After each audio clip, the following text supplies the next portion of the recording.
మిత్రులందరికీ నమస్కారాలు. ఇవాళ కేంద్రంలో అధికారంలో ఉన్న నరేంద్ర మోడీ ప్రభుత్వము దేశవ్యాప్తంగా గ్రామీణ ప్రాంతాల్లో ఉన్న పేద ప్రజల పట్ల, వ్యవసాయ కార్మికుల పట్ల, ఇతర చేతి వృత్తుల వారి పట్ల, చిన్న సన్నకారు రైతుల పట్ల మరింత వ్యతిరేక వైఖరితో వారి పొట్టగొట్టే పద్ధతుల్లో గతంలో ఉన్న మహాత్మా గాంధీ గ్రామీణ ఉపాధి హామీ పథకాన్ని రద్దు చేసి దాని స్థానంలో ఇవాళ విబి రామ్జీ అనే పథకాన్ని తీసుకొచ్చింది.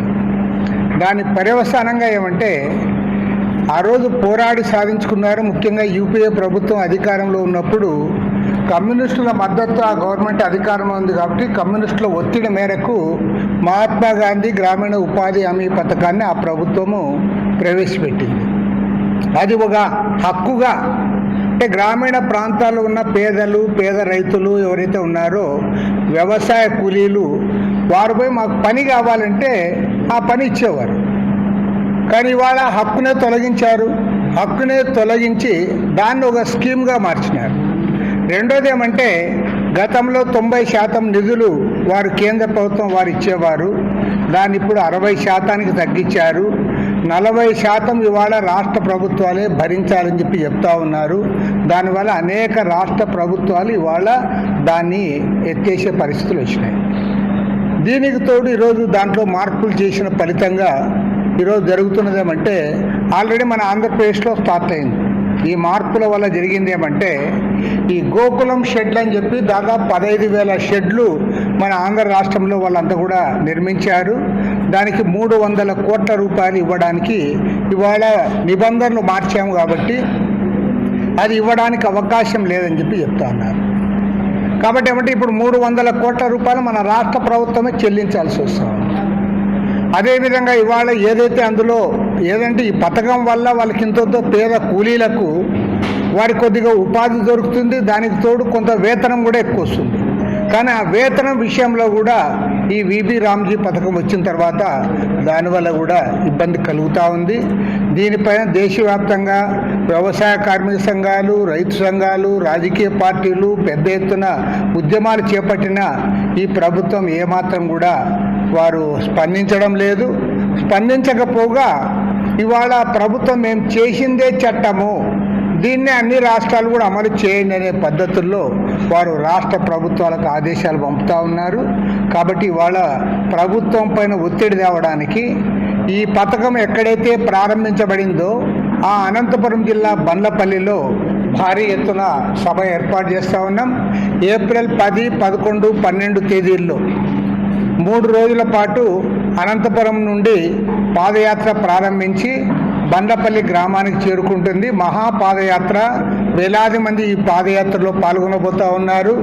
పేద వర్గాలు, వ్యవసాయ కార్మికులు, గ్రామీణ పేదలు, గ్రామీణ చిన్న సన్నకారు రైతులు అందరూ కూడా ఇందులో పాల్గొనాలని కోరుతా ఉన్నాం. ఈ సందర్భంగా భారత కమ్యూనిస్ట్ పార్టీ జాతీయ ప్రధాన కార్యదర్శి కామ్రేడ్ డి రాజా గారు, అదేవిధంగా అని రాజా గారు, పల్లా వెంకటరెడ్డి గారు, కామ్రేడ్ నారాయణ గారు, వీరితో పాటు భారతీయ కిసాన్ ఖేత్ మజ్దూర్ యూనియన్ అఖిల భారత వ్యవసాయ కార్మిక సంఘం నాయకులు గొరియా గారు, నిర్మల్ గారు కూడా ఇందులో పాల్గొంటూ ఉన్నారు.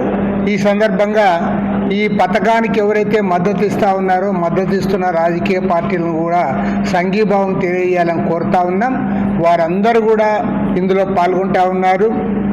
రాష్ట్రంలో ఉన్న వామపక్ష పార్టీలు, ఇతర వ్యవసాయ కార్మిక సంఘాలు, మరి అదేవిధంగా ఇతర ప్రజా సంఘాలని అందరినీ కూడా ఆహ్వానించి కేంద్ర ప్రభుత్వం పైన పెద్ద ఎత్తున ఒత్తిడి తేవడానికి ఈ కార్యక్రమాన్ని చేపట్టాం.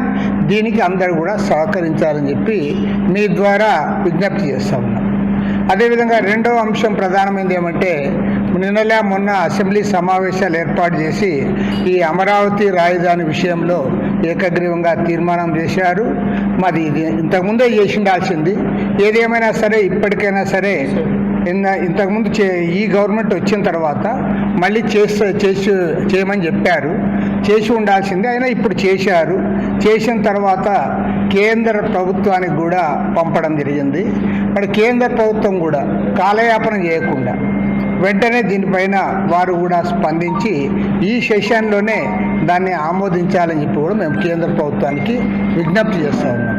ఈ విషయమై మాజీ ఉపరాష్ట్రపతి వెంకయ్యనాయుడు గారు కూడా హోమ్ మినిస్టర్ అమిత్ షా గారితో మాట్లాడినట్టుగా తెలిసింది. చాలా సంతోషము.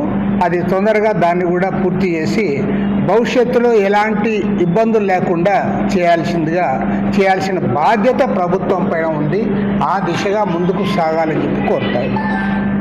కానీ ఇదే సందర్భంలో పార్లమెంట్లో ఈ తీర్మానాన్ని ఆమోదించే సమయంలో సిపిఐగా మేము ప్రభుత్వాన్ని కోరుతున్నదేమంటే, ఇవాళ ఆనాడు రాష్ట్రాన్ని విభజించే సమయంలో ఆ రోజు స్పష్టంగా మన్మోహన్ సింగ్ గారు ప్రధానమంత్రిగా ఉన్నారు, బీజేపీ ప్రధాన ప్రతిపక్షంగా ఉంది.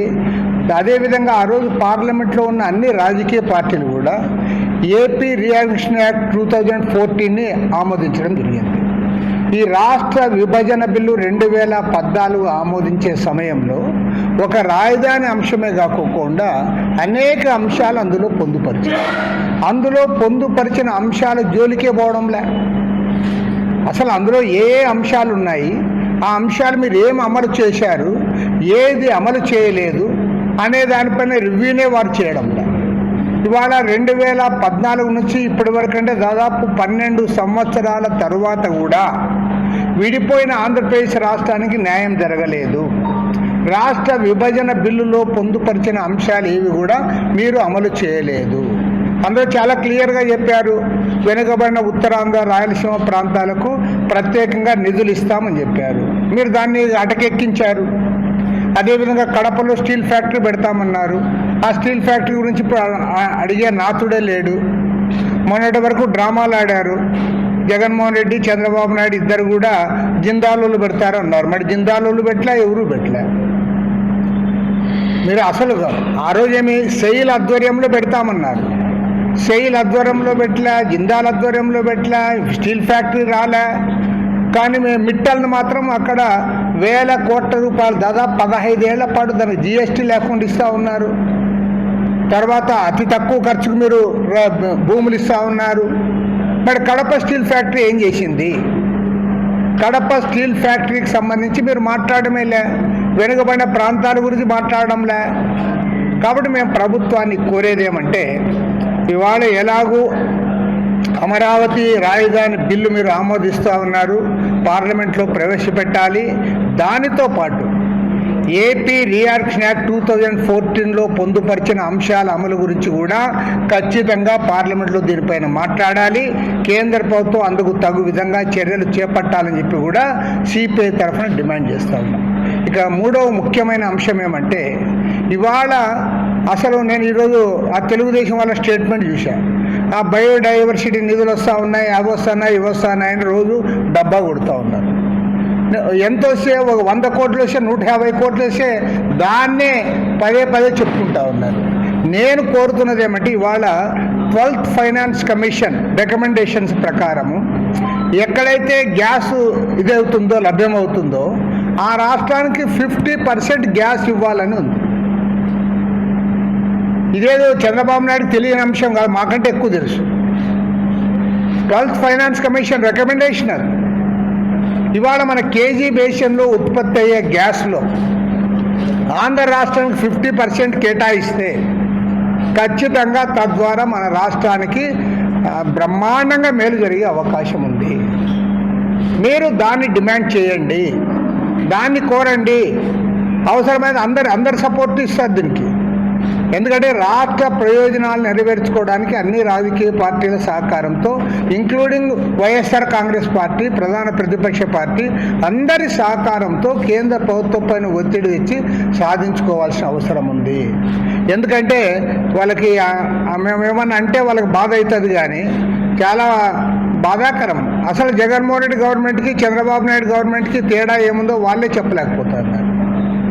జగన్మోహన్ రెడ్డి ముఖ్యమంత్రిగా ఉన్నప్పుడు మీరు పదే చెప్తున్నారు, అంతా అప్పుల పాలవుతూ ఉంది, ఆంధ్ర రాష్ట్రం అంతా అప్పుల పాలైపోయి ఇదైపోతూ ఉంది, ఆ తర్వాత మరో శ్రీలంక అవుతుందని కూడా మీరు ప్రచారం చేస్తారు, మరో శ్రీలంక అవుతుందని. మరి ఇవాళ స్పష్టంగా చెప్తా ఉన్నారు, జగన్మోహన్ రెడ్డి గారు అధికారంలో ఉన్న 5 ఏళ్ల కాలంలో 3,10,000 కోట్ల రూపాయలు వారు అప్పులు చేశారు. మరి మీరు వచ్చిన 2 ఏళ్ళు కూడా పూర్తి కాలే, మీరెంత అప్పు చేశారో చెప్పమని అడుగుతా ఉన్నాం. మీరు 2 ఏళ్ల కాలంలోనే 3,00,000 కోట్లు దాటిపోయినారు. వాళ్ళ 5 ఏళ్లలో 3,10,000 కోట్లు అప్పు చేస్తే మీరు ఇంకా 2 ఏళ్ళు కూడా పూర్తి కాకనే మీరు ఆ 3,00,000 కోట్లు దాటిపోయినారు. కాబట్టి మీకు వారికి ఏం తేడా ఉందో మీరే చెప్పాలి. కాబట్టి మేము ప్రభుత్వాన్ని ప్రశ్నించేది ఏమంటే, ఇవాళ రాష్ట్రాన్ని అప్పుల పాలు చేసి దివాళా తీయించే బదులు ఇవాళ ఏదైతే కేజీ బేసిన్లో మనకు ఉత్పత్తి అవుతా ఉందో ఆ గ్యాస్లో 50% మనకు రావడానికి అవకాశం ఉంది. 12th ఫైనాన్స్ కమిషన్ రికమెండేషన్స్ ప్రకారం దాన్ని సాధించుకోవడానికి అందరూ కూడా ముందుకు రావాలని చెప్పి మేము కోరుతా ఉన్నాం. దీనిపైన ప్రభుత్వము, ముఖ్యమంత్రి చంద్రబాబు నాయుడు గారు ఇవాళ ఈ అంశాన్ని కూడా లేవనెత్తాలి.